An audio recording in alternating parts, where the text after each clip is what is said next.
Hi everyone. On April 9th, the Holy Orthodox Church celebrates the memory of the holy martyr Eupsychios. Now, Eupsychios was born in Caesarea in Cappadocia during the time of the infamous Julian the Apostate of horribly sorry memory. Julian was called apostate because he was once a Christian and yet reverted to paganism, and not only reverted, but ended up persecuting Christians as much as he possibly could. Now, Eupsychios was a man who was newly married. He took a bride, and thereafter it is said that he became aflame with zeal for Christ. Now, in those days, of course, there was a lot of ruckus between Christians and pagans. There was trouble all the time. Pagan places were destroyed. They would in turn persecute the Christians. It had also become almost like a fact of life at that time. Not necessarily a good thing in any regard as we might see it today, but it was simply the way things were at that time, and both groups were striving for survival and dominance.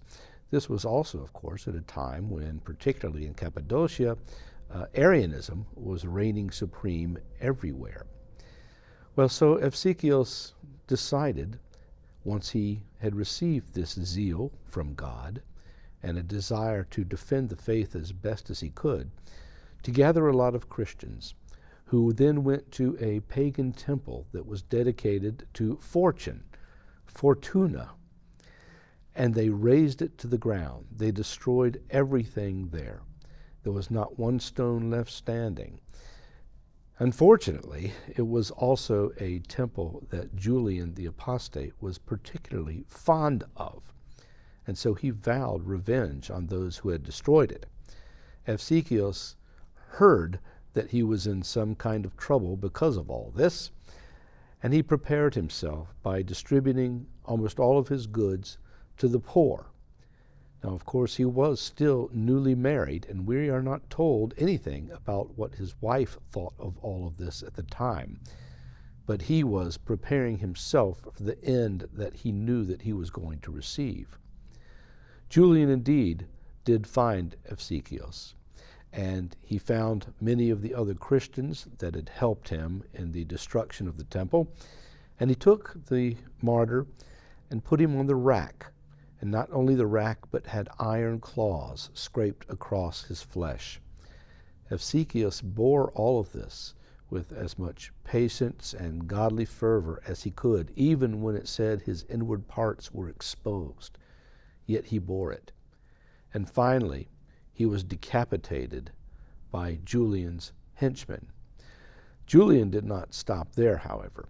He set a full-fledged persecution against the Christians in Cappadocia, making the priests enroll in military service, levying undue taxation on the entire populace, and doing everything that he could to destroy their spirit, which of course it did not.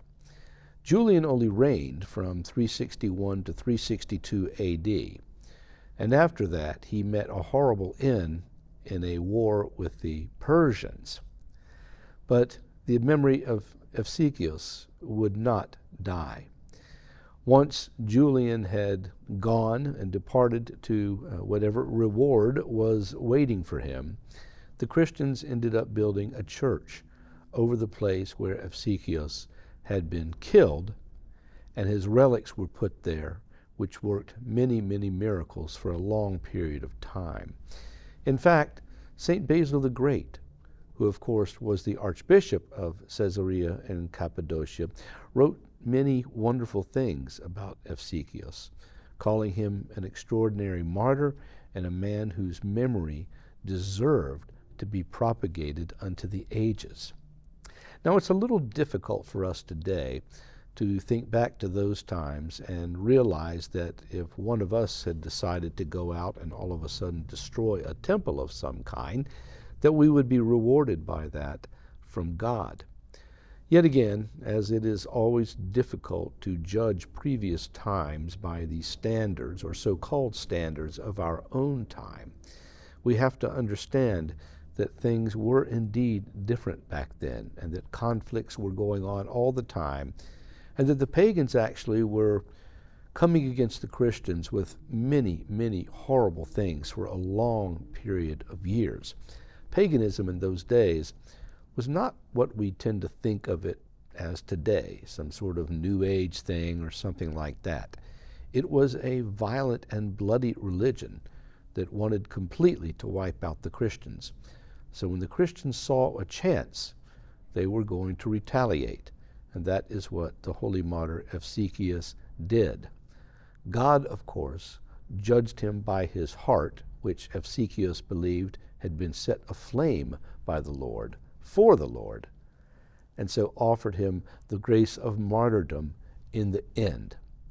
That sort of fervency is the type of fervency that all of us should have as Orthodox Christians in these days when the spirit of the age seems to reign supreme, and many of us get distressed and even disgusted by some of the things that we see going on around us in society.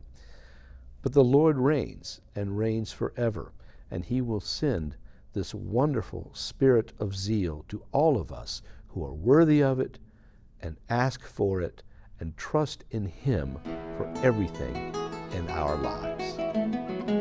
Bye-bye.